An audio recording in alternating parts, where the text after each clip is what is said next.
আসসালামু আলাইকুম, সবাইকে ওয়েলকাম জানাচ্ছি একটা খুবই ইম্পর্টেন্ট ভিডিওতে। আজকে ভিডিওটা হচ্ছে এইচএসসি 28 ব্যাচ যারা ইংলিশ ভার্সন আছে তাদের জন্য।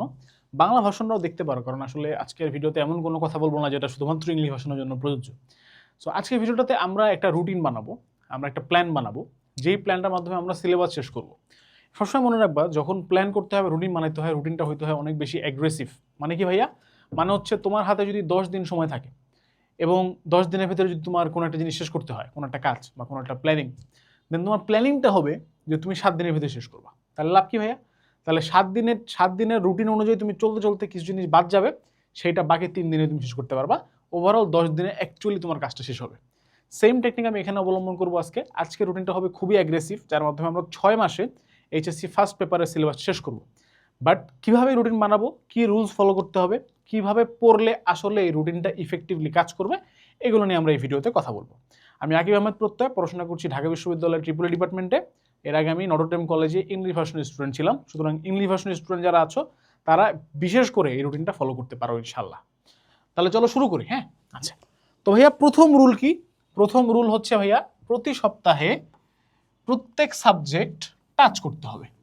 মানে হচ্ছে তোমরা এইচএসসি লাইফে যে ভুলটা করো সেটা হচ্ছে তোমরা ঘুরায় ঘুরায় পড়তে পারো না। মানে কি? মানে হচ্ছে কোনো সপ্তাহে তোমাদের মনে হয় যে ফিজিক্স অনেক বেশি ইম্পর্ট্যান্ট, তোমরা শুধু ফিজিক্সই পড়ো। কোনো সময় তোমাদের মনে হয় যে ম্যাথ অনেক বেশি ইম্পর্ট্যান্ট, শুধু ম্যাথই পড়ো। আবার আইসিটি, বাংলা, ইংলিশ এগুলোকে তোমরা ভুলেই যাও। প্রথম রুলটাই হচ্ছে যে ভাইয়া প্রতি সপ্তাহে প্রত্যেক সাবজেক্ট তোমাকে কী করতে হবে? টাচ করতে হবে। এখন সপ্তাহে দিন আছে ভাইয়া 7টা, 7 ডে। তোমার সাবজেক্ট কয়টা? Physics, chemistry, math, biology, Bangla, English, ICT, 7টা। 7 দিনে 7টা না, একদিনে বাংলা এবং ইংলিশ এবং আইসিটি টাচ করা উচিত, বা সর্বোচ্চ 2 দিনে। ঠিক আছে, মানে একদিন বা 2 দিন এর মধ্যে তোমার কি করা উচিত, বা 1.5 দিনে 1.5 ডে তোমার রাখা উচিত কিসের জন্য? বাংলা, ইংলিশ, আইসিটির জন্য। গেল 1.5 দিন। আর 1.5 দিন রাখতে হবে তোমার এরকম একটা সাবজেক্টের জন্য যেইটাতে তুমি কি বলো তো, একটু হলেও কি কমফোর্টেবল। মানে 7টা ভেতরে 3টা তো চলেই গেছে, আর আছে 4টা। এই 4টা আমরা ভাগ করব হচ্ছে বাকি সময়ের মধ্যে। এখন 1.5 দিন রাখবো আমরা এরকম একটা সাবজেক্টের জন্য যেটা হচ্ছে তুমি কি একটু হলেও কি কমফোর্টেবল। আর বাকি থাকলো কয়দিন? 4 দিন। এই 4 দিনকে তুমি আবার কিসে ভাগ করবো? তোমার সাবজেক্ট বাকি আছে কয়টা? এখানে 3টা হয়ে গেছে, এখানে একটা হয়ে 4টা হয়ে গেছে। আর বাকি 4 দিনে তুমি পড়বা বাকি 3টা সাবজেক্ট। তার মানে আমি যদি বানাইতাম এই রুটিন, আমার জন্য এইখানে থাকতো বাংলা, ইংলিশ, আইসিটি। এইখানে থাকতো হচ্ছে আমার জন্য বায়োলজি। আর এইখানে থাকতো হচ্ছে আমার জন্য ফিজিক্স, কেমিস্ট্রি, ম্যাথ, কারণ আমি বায়োলজি একটু দুর্বল। ঠিক আছে, তাহলে যেই সাবজেক্টে দুর্বল সেটা আমি আলাদা করে রাখতাম, আর ফিজিক্স, কেমিস্ট্রি, ম্যাথকে আলাদা করে রাখতাম। এটা হয়তো আমার টেকনিক। এখন তোমাদের জন্য জিনিসটা ভ্যারি করতে পারে, বাট ওভারঅল খেয়াল করে দেখবা যে ভাই 7 দিনের ভিতরে আমার সব সাবজেক্ট অন্তত 1 ঘন্টা করে হলেও পড়া হচ্ছে কিনা। ডেইলি কয় ঘন্টা পড়তে হবে ভাইয়া? এটা একটা ফালতু কোশ্চেন, কারণ তুমি কয় ঘন্টা পড়লে পারবা সেটা তো আমি জানি না। কয় ঘন্টা পড়লে তোমার সিলেবাস শেষ হবে এটা তো তুমি জানো। বাট মিনিমাম ম্যাক্সিমাম আছে ভাইয়া। ডেইলি মিনিমাম মিনিমাম 5 ঘন্টা পড়তে হবে, বা অ্যাটলিস্ট 4 ঘন্টা, যাও কমাই দিলাম, 4 ঘন্টা পড়তে হবে। আর ম্যাক্সিমাম তো ভাই কোনো সমস্যা নাই, যত ইচ্ছা পড়ো, অসুবিধা নেই। বাট মিনিমাম 4 ঘন্টা মানে কি ভাইয়া? কলেজে পড়ি, কোচিংয়ে পড়ি, অনলাইনে ক্লাস করি, এই 4 ঘন্টা না। মিনিমাম 4 ঘন্টা সেলফ স্টাডি করতে হবে ভাইয়া, which is very difficult to find, আমি জানি। But you have to do it. তুমি কলেজ করবা হয় মর্নিং শিফট নিলে ডে শিফট, অর্থাৎ কলেজে তোমার অ্যাটলিস্ট 4-5 ঘন্টা সময় চলে যাবে, বাইরে বৃষ্টি দিতে পারে। তারপরে তোমাকে বাসায় 3 থেকে 4 ঘন্টা সময় নিজের জন্য খুঁজে বের করতে হবে। সেটা হইতে পারে যদি তোমার মর্নিং শিফটে ক্লাস হয়, ফজরের পর থেকে টানা 2 ঘন্টা পড়ে তোমার কলেজে গেলা, পরে রাতে আবার 2 ঘন্টা পড়লে, এরকম হতে পারে। ডে শিফটে ক্লাস হয়, তারপরেও সকাল সকাল উঠে সকাল থেকে 2-3 ঘন্টা বা 4 ঘন্টা পরে দেন কলেজে গেলা, দেন রাতে আবার রিল্যাক্স বা কোচিং অন্য কিছু, বা রাতে পড়লা, দিনে মর্নিং শিফটে কোচিং, ডে শিফটে ক্লাস করে রাতে এসে বাসায় পড়লা। কীভাবে পড়বো আমি জানি না ভাই, বাট তোমাকে পড়তে হবে, কারণ we are making a very aggressive routine. ঠিক আছে, পড়তে হবে। আচ্ছা, এবার রুল নাম্বার 2। এখন আমরা সাবজেক্ট ওয়াইজ আগাবো। ম্যাথ, লেকচার দেখার চাইতে ফোকাস মোর অন প্র্যাকটিস। ভাইয়া ম্যাথে আমি বলবো যে তুমি সব মিলায়া তুমি যে কোনো একটা স্যারের লেকচার শুনবা। সেটা হইতে পারে তোমার কলেজের স্যার, সেটা হইতে পারে তোমার কোচিংয়ের স্যার, সেটা হইতে পারে তোমার হালকেনস্টাইনের এই এজ কোর্সের ইংলিশ ভার্সন প্রিমিয়াম কোর্সের স্যার। যেই হোক একটা, যে কোনো একটা। আমার ক্লাস করো, যদি করো, আমি ম্যাথ পড়াইছি, করো, তাহলে অন্য যেটা দরকার নেই। অন্যদেরটা করো, আমারটা দরকার নেই। দুনিয়ার আর কোনো টিচার তোমাকে বলবে না যে নিজের ক্লাস করা দরকার নাই। আমি বলতেছি কেন, কারণ ম্যাথে লেকচার দেখার চাইতে ভাই প্র্যাকটিস করাটা বেশি ইম্পর্টেন্ট। তোমরা ম্যাথেই ভুল করো। ম্যাথে মনে করো সারা সপ্তাহের মধ্যে তুমি টাইম পাইছো হচ্ছে ম্যাথে ধরো সব মিলে 5 ঘন্টা, ঠিক আছে? এই 5 ঘন্টার মধ্যে তুমি যদি 1 ঘন্টা বা 1.5 ঘন্টা লেকচার দেখো, বাকি পুরা 3.5 ঘন্টা বা 3 ঘন্টাই তোমার হওয়া উচিত প্র্যাকটিস, ঠিক আছে? প্রচুর প্র্যাকটিস লাগবে ম্যাথে, প্রচুর। এক একটা ম্যাথ দুইবার করে করতে হবে শুরুতেই, যাতে মনে থাকে, নাহলে মনে থাকবে না। এইচএসসির হায়ার ম্যাথ অনেক ডিফিকাল্ট ভাই, এটা মানতে হবে তোমাকে, এবং প্র্যাকটিস করতে হবে। শুরুর দিকে ম্যাট্রিক সোজা লাগলেও পরে কিন্তু বহুত ডিফিকাল্ট। সুতরাং ফোকাস মোর অন প্র্যাকটিস, ঠিক আছে? ম্যাথের জন্য যেই সময় বরাদ্দ থাকবে তার 75% টাইম প্র্যাকটিস করবা, 25% টাইম লেকচার দেখবা বা বুঝবা 25% টাইম, 75% টাইম কী করবো? লেকচার ফলো, প্র্যাকটিস করবো। রুল নাম্বার 3, কেমিস্ট্রি এবং ফিজিক্সে থিওরি না বুঝে আগানো যাবে না। অর্থাৎ কেমিস্ট্রি এবং ফিজিক্সে তোমার বেসিক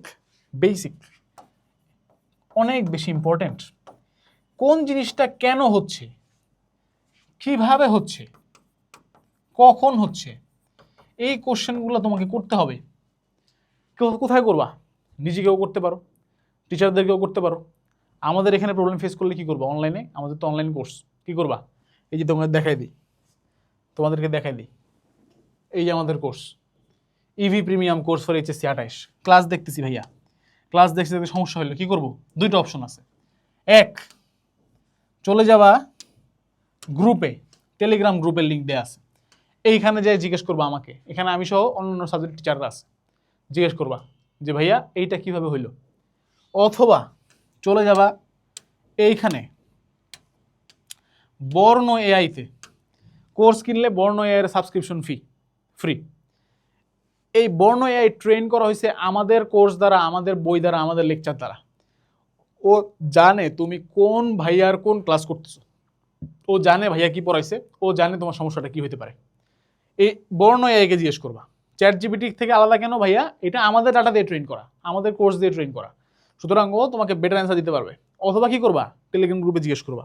কিন্তু কোনো অবস্থাতেই কি করা যাবে না, না বুঝে সামনে আগানো যাবে না। তাহলে অবশ্যই কি করতে হবে ভাইয়া? থিওরি বুঝতে হবে, ঠিক আছে? বিশেষ করে কিসের জন্য? কেমিস্ট্রি আর ফিজিক্সের জন্য। আচ্ছা, রুল 4, বায়োলজিতে রিপিটেড রিভিশন টেকনিক ফলো করতে হবে। মানে কি? মানে হচ্ছে ভাইয়া বায়োলজি আমরা জানি প্রচুর পরিমাণে কি করতে হয়? মুখস্থ করতে হয়। প্রচুর পরিমাণে মুখস্থ করতে হয় না বলো? এই মুখস্থটা তুমি মনে করো আজকে মুখস্থ করলা, 2টা পেজ লিখলা, নোট মুখস্থ করে ফেললাম, সব মুখস্থ। তোমাকে যদি কালকে জিজ্ঞেস করি পারবা? ভাইয়া পারবো। কত পার্সেন্ট পারবা? 75%। পরশু জিজ্ঞেস করলে কত পার্সেন্ট পারবা? 50%। মানে এরকম প্রথম দিন যদি জিজ্ঞেস করতাম তুমি এই এত পার্সেন্টেজ পারতা, পরের দিন এখানে আসতেছে, পরের দিন এখানে আসতেছে, তার 1 সপ্তাহ পরে সব ভুলে যাবে, এই চ্যাপ্টারের নাম যে কি তাই মনে থাকতেছে না আর। এরকম হচ্ছে কিনা? হবে কিনা বলো? হবে। এটাকে সলভ করার জন্য আমরা কি করব? রিপিটেড রিভিশন টেকনিক ফলো করব। মানে কি ভাইয়া?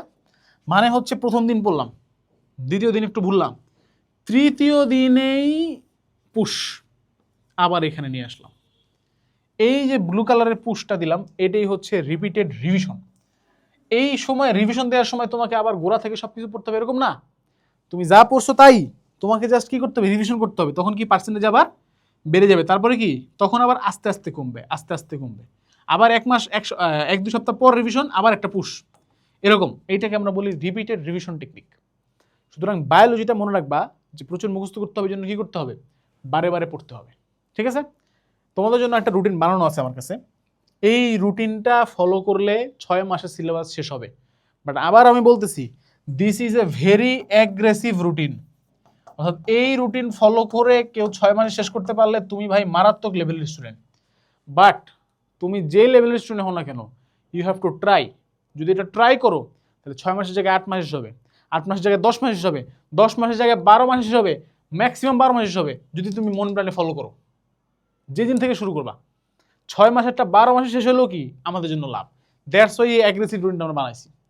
প্রত্যেক উইকে কোন সাবজেক্টে কি পড়তে হবে দেয়া আছে, এবং এটা র্যান্ডম না, এটা এমনভাবে বানানো হয়েছে যাতে করে তোমাদের পড়া বুঝতেও সুবিধা হয়। অনেক জায়গাতেই ভুলটা করে, বুঝেই না যে কোন চ্যাপ্টারের পরে কোন চ্যাপ্টার পড়তে হয়। এটা এমনভাবে ডিজাইন করা যে এই সিরিয়ালে পড়লে তোমার কোনো সমস্যা হবে না। এটা এমনভাবে ডিজাইন করা যে যেই সপ্তাহে কেমিস্ট্রি কঠিন সেই সপ্তাহে ফিজিক্স বা ম্যাথ ইজি করে দেওয়া হয়েছে, এমনভাবে ডিজাইন করা হয়েছে। এবং এই রুটিনটাও তোমরা পেয়ে যাবা আমাদের এইখানে, যে এজ কোর্স লিঙ্ক দেওয়া থাকবে ডেসক্রিপশনে, এখানে এসে রুটিনটা সবার জন্য ফ্রি। রুটিনটা সবার জন্য ফ্রি। কোথায়? কোর্স আউটলাইন, এই যে রুটিন, এই রুটিনে ক্লিক করলে এইখানে চলে আসবা EV routine, first paper second পেপারের জন্য রুটিন দেওয়া আছে, নিজেরা দেখে নিবা। কোর্সে ঢুকবা, এখানে এসে দেখে নিবা। আর কোর্স কিনলে তো কি ক্লাসের লেকচারগুলোও কি করতে পারবা, ফলো করতে পারবা। এছাড়া কোর্সের ডেমো ক্লাসও দেওয়া আছে ভাইয়া, এই যে ফ্রি ক্লাসেস দেওয়া আছে, ঠিক আছে, যে ফ্রি ক্লাস ডেমো ক্লাস কই, ফ্রি ক্লাস দেওয়া আছে, physics chemistry biology math, Bangla ইংলিশও অ্যাড হয়ে যাবে ফ্রি ক্লাসের মধ্যে। কোর্সের মধ্যে বাংলা ইংলিশ আইসিটি ক্লাসও আছে, ঠিক আছে। সুতরাং overall trust me on this ভাইয়া, এই রুটিনটা তুমি যদি ফলো করো ইনশাল্লাহ তোমার ফার্স্ট ইয়ারের সিলেবাস শেষ হবে নাকি হবে না, হবে। সো এই রুটিনটা তোমাদের জন্য আমি আজকে রুলসগুলো সহ ভালো করে বুঝাই দিলাম। ডেসক্রিপশনে যাও, কোর্স লিঙ্ক থেকে রুটিনটা নামাও এবং ফলো করা শুরু করো। কোর্স কিনলে তো ভালো, না কিনলেও এই রুটিন ফলো করলে ইনশাল্লাহ সিলেবাস কমপ্লিট হয়ে যাবে। সবার জন্য দোয়া, ভালোবাসা এবং শুভকামনা রইল। আসসালামু আলাইকুম, আল্লাহ হাফিজ, দেখা হবে বিজয়।